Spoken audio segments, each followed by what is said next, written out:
हरे कृष्णा दोस्तों, राधे राधे। क्षमा किसे कहते हैं? फूलों को कुचलने के बाद पंखुड़ियों द्वारा दी हुई सुगंध ही वास्तव में क्षमा है। तो हरे कृष्णा, इसी सुविचार के साथ आप सभी का दिन शुभ और मंगलमय हो। इससे पहले की कथा सुनने के लिए आप सभी का बहुत बहुत आभार। आज सुनिए आगे की कथा। मुनियों ने कहा, हे मुनि, अब हम परम बुद्धिमान बलराम जी के शौर्य और पराक्रम का भी वृत्तांत सुनाना चाहते हैं। आप उसी का वर्णन कीजिए। व्यास जी बोले, मुनि, बलराम जी इस पृथ्वी को धारण करने वाले साक्षात भगवान शेष है।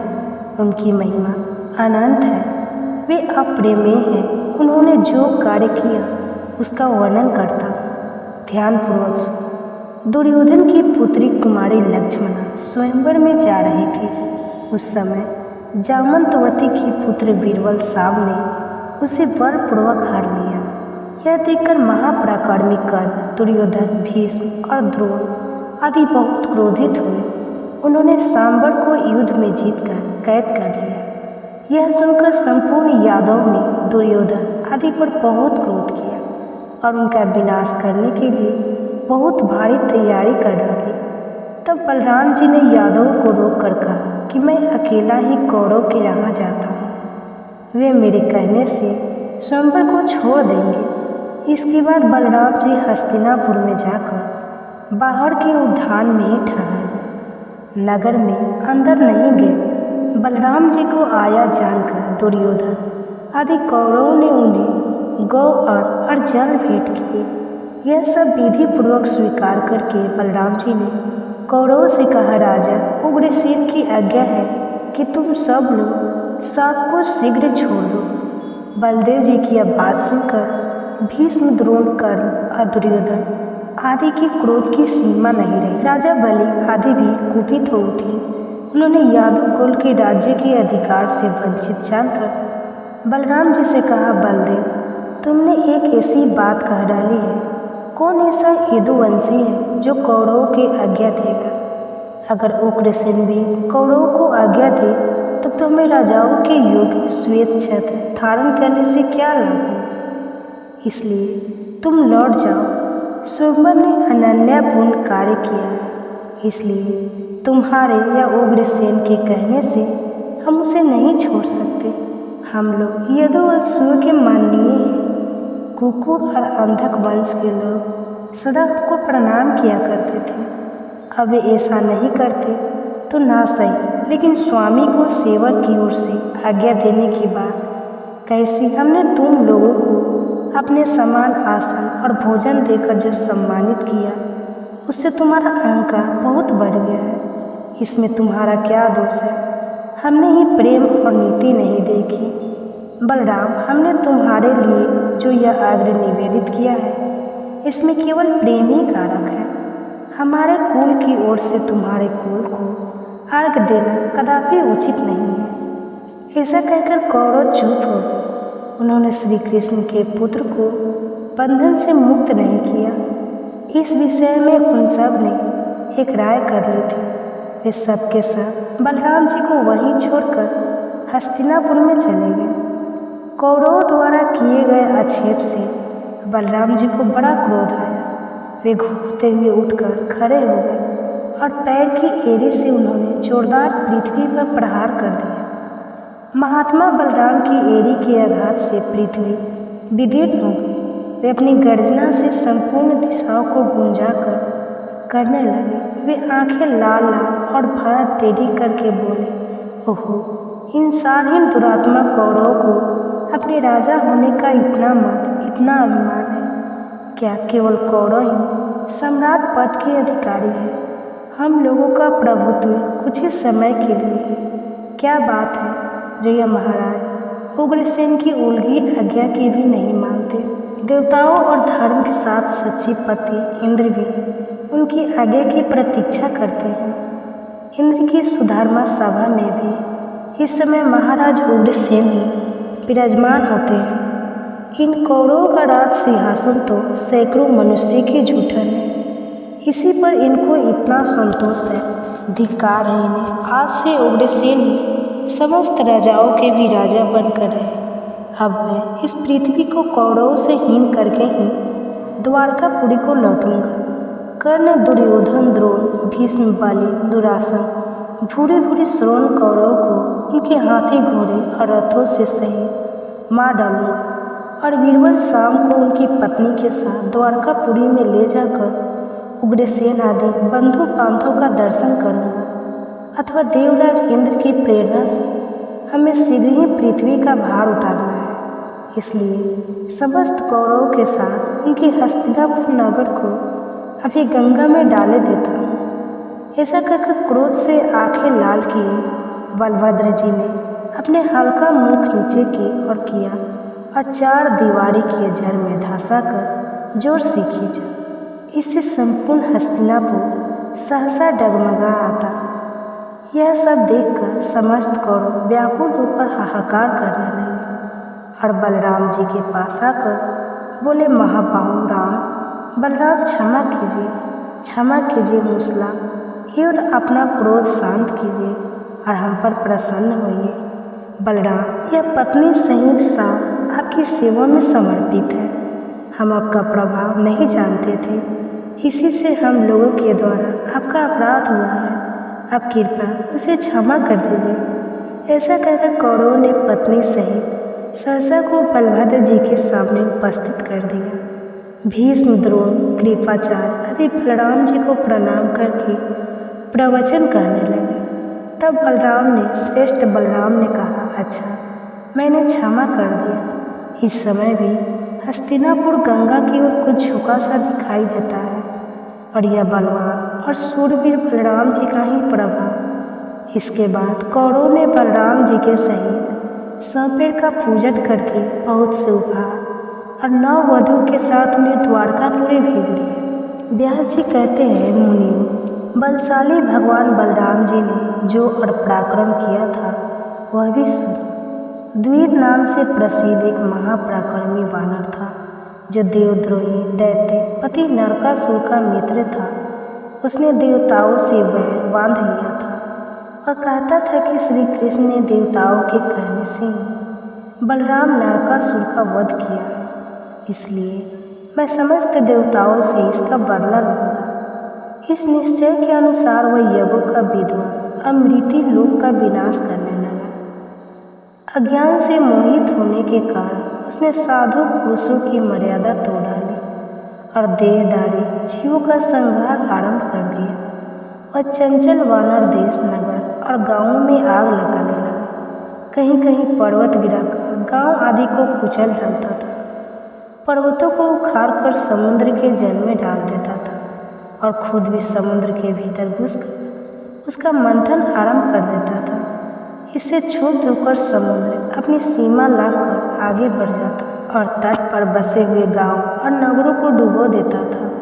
वानर द्विज इच्छा अनुसार विशाल रूप धारण करके खेतों में लौटता घूमता और खेतों को कुचल कर नष्ट कर डालता था। उस दुरात्मा ने संपूर्ण जगत के विरुद्ध कार्य आरंभ कर दिया था।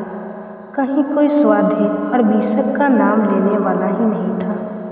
अब संसार अत्यंत दुखी हो गया। एक दिन रैवत पर्वत के उद्यान में बलभद्र जी तथा महाभागा रेवती विहार कर रहे थे। उनके साथ और भी सुंदर स्त्रियां थीं। बलभद्र जी रमणियों के बीच में विराजमान थे और वह उनके यशु का गान कर रही थी। उसी समय द्विज भी वहां आ गया और उनके सामने खड़ा होकर उन्हीं की नकल करने लगा। वह दुष्ट वानर उन युवतियों की ओर देखकर जोर जोर से हंसने लगा। यह देखकर बलभद्र जी ने क्रोधित होकर उसे डांटा, लेकिन उनके डांटने की परवाह न करके वह किलकारी मारने लगा। तब बलराम जी ने उठकर बड़े क्रोध से के साथ अपना मसूल हाथ में लिया और उधर उस वानर ने भी एक भयंकर शिलाखंड उठा लिया। उसे बलभद्र जी पर चलाया, लेकिन उन्होंने मसूल से मारकर उस शिला के सहस्त्र टुकड़े कर दिए। द्विज ने बलराम जी के मसूल का वार बचाकर उनकी छाती में बड़ी तेजी से और क्रोध के साथ घूंसा मारा। यह देखकर बलराम जी ने भी क्रोध में भरकर मुक्के से उसके मस्तक पर प्रहार कर दिया। इससे वह रक्त उगलता हुआ निर्जीव होकर धरती पर गिर पड़ा। गिरते समय उसके शरीर के आघात से उस पर्वत शिखर के सैकड़ों टुकड़े हो गए, मानो उस पर ब्रज गिर गया हो। उस समय देवता बलराम जी के ऊपर पुष्पों की वर्षा और उनकी भूरी भूरी प्रशंसा करने लगे और बोले, वीर, आपने यह बहुत बड़ा और अच्छा कार्य किया। यह दुष्ट वानर दैत्य पक्ष का सहायक था और इसने संपूर्ण जगत के संकट में डाल रखा था। सौभाग्य की बात है कि आज ये मारा गया। इस प्रकार इस पृथ्वी को धारण करने वाले परम बुद्धिमान बलराम जी के अनेक अद्भुत पराक्रम हैं, जिनकी कोई गणना ही नहीं हो सकती। इस तरह जगत का उपकार करने के लिए बलराम जी सहित भगवान श्री कृष्ण ने दैत्यों और दुष्ट राजाओं का वध किया। फिर अर्जुन के साथ मिलकर भगवान ने अनेक अक्षोभ्याय इस प्रकार संपूर्ण दृष्ट राजाओं का श्रृंगार करके भार उतारने के बाद उन्होंने ब्राह्मणों के शाप को निमित्त बनाकर अपने कुल का भी श्रृंगार कर डाला। अंत में स्वयंवर श्री कृष्ण द्वारकापुरी छोड़कर अपने अंशभूत बलराम आदि के साथ पुनः अपने आश्रयभूत परम धाम को चले गए। मुनियों ने पूछा, हे ब्राह्मण भगवान ने ब्राह्मणों के शाप को निमित्त बनाकर किस प्रकार अपने ही कुल का श्रृंगार किया? कृपया इस बारे में भी बताइए। व्यास जी बोले, एक समय की बात है, पिंडारिक नाम के महातीर्थ में विश्वामित्र, कनव तथा महामुनि नारद पधारे थे। वहाँ यदुकुल के कुमारों ने उनका दर्शन किया। वे सभी कुमार यौवन के मध्य से उन्मत्त थे, इसलिए भावी की प्रेरणा से उन्होंने जामंतवती कुमार सब को स्त्री के वेश में विभूषित किया और उनके मुनियों को प्रणाम करके विनीत भाव से पूछा, महर्षि, यह स्त्री पुत्र की इच्छा रखती है, बता यह अपने पेट से क्या जानेंगे? वे महर्षि दिव्य ज्ञान से संपन्न थे, फिर भी यदु कुमार ने उनके साथ छल किया। यह देखकर उत्तम व्रत का पालन करने वाले उन महर्षियों ने यादवों के नाश के लिए शाप देते हुए कहा, यह स्त्री एक मौसम पैदा करेगी जिससे संपूर्ण यदुकुल का श्रृंगार हो जाएगा। उनके ऐसा कहने पर यदु कुमारों ने पुरी में आकर राजा उग्रसेन को संभाल के सुना। स्वयंवर के पेट से मसूल पैदा हुआ। उग्रसेन ने उस मसूल के लोहे को कुटवाकर चूर्ण बनवा दिया और उसे समुद्र में फेंक दिया। वह चूर्ण एरका नाम की घास के रूप में उत्पन्न हो गया। मसूल का जो लोहा था उसे चूर्ण कर देने पर भी उसका एक टुकड़ा बचा ही रह गया। उसे यादवगण किसी प्रकार भी चूर्ण नहीं कर सके। उसकी आकृति तोमर के समान थी। वह टुकड़ा भी समुद्र में फेंक दिया गया था, लेकिन एक मतल ने उसे निगल लिया। उस मत्स्य को मछली पालों ने जाल बिछाकर पकड़ लिया। जब उसका पेट चिरा गया तब वो लोहा निकला और उसे जरा नामक व्याध ले गया। भगवान श्री कृष्ण इन सभी बातों को अच्छी तरह जानते थे, तो भी उन्होंने विधाता के विधान को बदलना नहीं चाहा। इसी बीच में देवताओं ने भगवान श्री कृष्ण के पास अपना दूत भेजा। उसने एकांत में भगवान को प्रणाम करके कहा, भगवान, वसु, अश्विनी कुमार, मरुदगण, आदित्य, रुद्र तथा साध्य सर्व देवताओं के साथ इंद्र ने मुझे दूत बनाकर भेजा है। प्रभु, देवगण आपसे जो निवेदन करना चाहते हैं वह इस प्रकार है। सुनिए, देवताओं की प्रार्थना करने पर आपने जो इस पृथ्वी का भार उतारने के लिए अवतार लिया था, उससे 100 वर्ष से भी अधिक दुराचारी दैत्य मारे गए, पृथ्वी का भार उतर गया। अब देवता आपसे सनातन में निवास करें। जगन्नाथ, अगर आपको स्वीकार हो तो आप अपने परम धाम को पधारिए। श्री भगवान बोले, दूत, तुम जो कुछ कहते हो वह सब मैं जानता हूँ, इसलिए मैंने यादव के श्रृंगार का कार्य आरंभ कर दिया। यदुवंशियों का श्रृंगार ना हो तो यह पृथ्वी पर बहुत बड़ा भार रह जाएगा, इसलिए मैं 7 रात के भीतर जल्दी ही इस भार को भी उतार डालूंगा।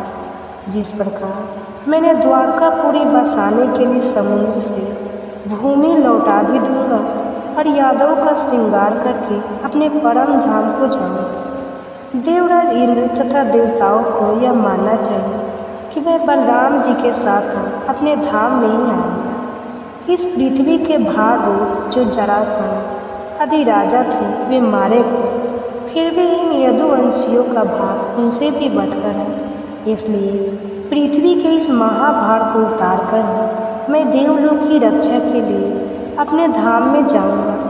भगवान वासुदेव के ऐसा कहने पर देवदूत उन्हें प्रणाम करके दिव्य गति से देवराज के पास चला गया। इधर द्वारकापुरी में दिन रात विनाश के सूचे दिव्य भूमि और अंतरिक्ष संबंधी उत्पाद होने लगे। उन्हें देखकर भगवान ने यादव से कहा, देखो यह अत्यंत भयंकर महान उत्पात हो रहे हैं। इनकी शांति के लिए हम सब लोग शीघ्र ही प्रभास क्षेत्र में चलेंगे। उस समय महान भगवत भक्त उद्धवन जी ने श्री कृष्ण को प्रणाम करके कहा, भगवान अब मुझे क्या करना चाहिए, इसके लिए आज्ञा दे प्रभु। मैं समझता हूँ आप इस समस्त यादव कुल का श्रृंगार करना चाहते हैं, क्योंकि मुझे ऐसे निमित्त दिखाई देते हैं जो इस कुल के विनाश की सूचना देने वाले हैं। श्री भगवान बोले, अद्भुत, तुम मेरी कृपा से प्राप्त हुई दिव्य गति के द्वारा गंधमादन पर्वत पर परम पवित्र बद्रिकाश्रम तीर्थ में चलेगा। वहाँ की भूमि बड़ी पवित्र है। उस तीर्थ में मेरा चिंतन करते हुए निवास करो, फिर मेरी कृपा से तुम्हें उत्तम सिद्धि प्राप्त होगी। मैं इस कुल का श्रृंगार करके अपने धाम को जाऊँ। उन्होंने भी उनका वध करने के लिए मुट्ठी भर एड़का उखाड़ ली, और उसके बाद जो कुछ भी हुआ उसका वृत्तांत आप सभी अगले अध्याय में सुनिए। उम्मीद है यह कथा आपको पसंद आई होगी। वीडियो अच्छी लगी हो तो प्लीज़ आज इस वीडियो को शेयर जरूर करिए और लाइक कीजिए। हरे कृष्णा दोस्तों, राधे राधे। जीवन की सारी दौड़ केवल अतिरिक्त के लिए है। अतिरिक्त पैसा, अतिरिक्त पहचान, अतिरिक्त समृद्धि, अतिरिक्त प्रतिष्ठा। अगर यह अतिरिक्त पाने की लालसा ना हो तो जीवन एकदम सरल है। तो हरे कृष्णा, इसी सुविचार के साथ आप सभी का दिन शुभ और मंगलमय हो।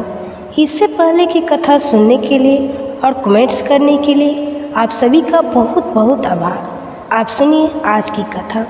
व्यास जी कहते हैं, नारकासुर के सेवकों ने जो हाथी, घोड़े, धान, रत्न और स्त्रियों को द्वारिका में पहुंचाया था वह सब श्री कृष्ण ने ले लिया। शुभ मुहूर्त आने पर जनार्दन ने नरकासुर के महल से लाई हुई समस्त कन्याओं के साथ विवाह किया। एक ही समय में श्री कृष्ण ने अनेकों रूप धारण करके उन सबका सौ धर्म के अनुसार विधि पूर्वक पानी ग्रहण किया। 1600 स्त्रियां थी, इसलिए भगवान मधुसूदन ने भी उतने ही रूप धारण कर लिए थे।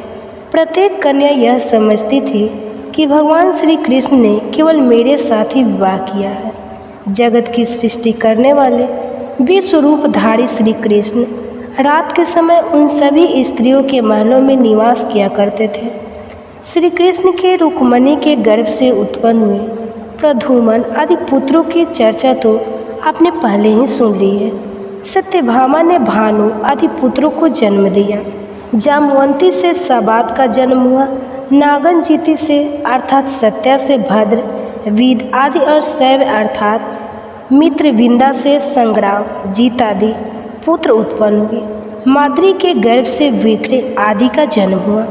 लक्ष्मणा ने तवान आदि पुत्र प्राप्त किए। कालिंदी से शत्रु आदि पुत्रों की उत्पत्ति हुई। इसी प्रकार भगवान की अन्य पत्नियों के गर्भ से जो पुत्र उत्पन्न हुए थे उन सब की संख्या 8800 के लगभग थी। रुक्मिणी नंदन प्रद्युम्न श्री कृष्ण के समस्त पुत्रों में श्रेष्ठ थे। प्रद्युम्न से अनिरुद्ध और अनिरुद्ध से व्रज का जन्म हुआ। अनिरुद्ध संग्राम में कभी रुकते ही नहीं थे। वे बहुत बलवान थे। उन्होंने बलि की पौत्री और वानासुर की पुत्री उषा के साथ विवाह किया था। उस विवाह में भगवान श्री कृष्ण तथा शंकर जी में बड़ा भयंकर युद्ध हुआ था। उस समय श्री कृष्ण ने चक्र से वानासुर की सहस्त्र भुजाएं काट डाली थी। मुनियों ने पूछा, हे ब्राह्मण, उषा के लिए महादेव जी और श्री कृष्ण में युद्ध क्यों हुआ और श्री कृष्ण ने वानासुर की भुजाओं को क्यों काट डाला? महाभाग्य, संपूर्ण वृत्तांत आप हमें बताइए। इस सुंदर कथा को सुनने के लिए हमें बड़ा कौतूहल हो रहा है। व्यास जी कहने लगे, ब्राह्मणों, वानासुर की पुत्री उषा को स्वप्न में किसी पुरुष ने आलिंगन किया। उषा का भी स्वप्न में ही उसके प्रति अनुराग हो गया। इतने में ही उषा की नींद खुल गई। जागने पर उस पुरुष को ना देखने के कारण उषा बोल उठी, प्यारे तुम कहाँ चले गए? उस समय उससे लज्जा का भी ध्यान नहीं रहा। वानासुर के मंत्री कुभांड की एक कन्या थी जिसका नाम चित्रलेखा था। वह उषा की सखी थी। उसने पूछा, राजकुमारी तुम किसे पुकार रही हो? यह सुनकर वह लज्जा से मुंह से एक शब्द भी नहीं बोल सकी। तब चित्रलेखा ने उसे बहुत विश्वास दिलाया और सारी बातें उसके मुख से निकलवा ली। चित्रलेखा को जब सारी बातें मालूम हो गई तब उषा ने उससे कहा कि पार्वती देवी ने मुझे इसी प्रकार पति की प्राप्ति होने का वरदान दिया है, इसलिए तुम उस पुरुष को प्राप्त करने के लिए जो भी उपाय हो सके उसे करो। तब चित्रलेखा ने एक पट पर प्रधान देवताओं, दैत्यों, गंधर्व और मनुष्यों का चित्र लिखकर उषा को दिखाया। गंधर्व, नागों, देवताओं और दैत्यों को छोड़कर मनुष्य की ओर दृष्टि दी। उनमें भी अंधक और वृषभ वंश के लोगों पर विशेष ध्यान दिया था। कृष्ण और बलराम जी के चित्रों को देखकर वह सुंदरी कुछ लज्जित हो गई और प्रद्युम्न को देखने पर उसने लज्जा से आंखें फेर ली। लेकिन अनिरुद्ध पर दृष्टि पड़ते ही न जाने उसकी लज्जा कहाँ चली गई। वह अचानक बोल उठी, यही है मेरे प्रीतम उषा। उषा के ऐसा कहने पर योगगामिनी चित्रलेखा उसे सांत्वना देकर द्वारकापुरी को गई। एक बार वानासुर ने भगवान शंकर को प्रणाम करके कहा था, देव, युद्ध के बिना इन 1000 भुजाओं से मुझे बड़ा दुख हो रहा है। क्या कभी ऐसे युद्ध का अवसर आएगा जबकि यह मेरी भुजाएं सफल हो सकेगी? अगर युद्ध ना हो तो इन भुजाओं से भला मुझे क्या लाभ? फिर तो यह मेरे लिए भार स्वरूप ही सिद्ध होगी। यह सुनकर महादेव जी ने कहा कि जिस समय तुम्हारे मयूर चिन्ह वाली ध्वजा टूट जाएगी उस समय तुम्हें वैसा युद्ध प्राप्त हो। इससे वानासुर को बड़ी प्रसन्नता हुई। वह भगवान शिव को प्रणाम करके चला आया। कुछ समय के बाद उसकी मयूर ध्वजा टूटकर गिर गई। यह देखकर वह बड़ा प्रसन्न हुआ। ठीक उसी समय चित्रलेखा अपनी योग विद्या के बल से अनिरुद्ध के वानासुर के भवन में ले आई। अनिरुद्ध कन्या के अंतःपुर में उषा के साथ विवाह करने लगे। यह बात अंतःपुर के राक्षसों को पता चल गई थी। उन्होंने दैत्यराज से सब हाल कह सुनाया। फिर वानासुर ने अपने सेवकों को अनिरुद्ध से युद्ध करने की आज्ञा दी। लेकिन शत्रु वीरों का दमन करने वाले अनिरुद्ध ने लोहे पर परिघ लेकर उन सबको मार डाला। सेवकों के मारे जाने पर वानासुर खुद ही रथ पर आरूढ़ होकर अनिरुद्ध का वध करने को तत्पर हुआ।